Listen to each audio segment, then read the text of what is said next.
Lily தனது பாட்டியின் பண்ணைக்கு செல்வதை விரும்பினார். ஒவ்வொரு கோடையிலும் அவர் விலங்குகளுக்கு உதவுவார். இந்த ஆண்டு புதிய குழந்தை குஞ்சுகளை பார்க்க அவள் மிகவும் உற்சாகமாக இருந்தாள். ஒரு வெயில் காலையில் லில்லி கூப்பனுக்கு சென்றார். அதன் கூட்டிலிருந்து அலைந்து திரிந்த ஒரு சிறிய கோழியை கண்டாள்.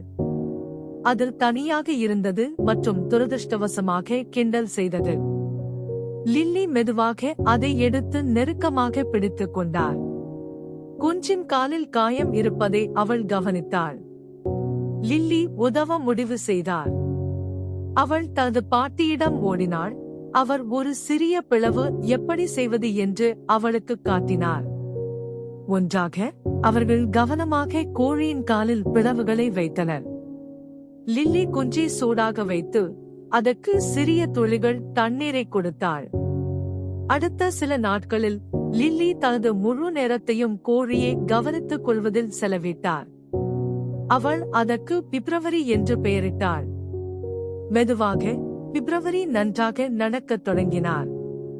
பிப்ரவரி சுற்றித் திரிவதைக் கண்டு லில்லி மிகவும் மகிழ்ச்சியடைந்தார். விரைவில் பிப்ரவரி மற்ற குஞ்சுகளுடன் சேரும் அளவுக்கு வலுவாக இருந்தார். பிப்ரவரி தனது உடன்பிறப்புகளுடன் விளையாடுவதை லில்லி பார்த்தார்.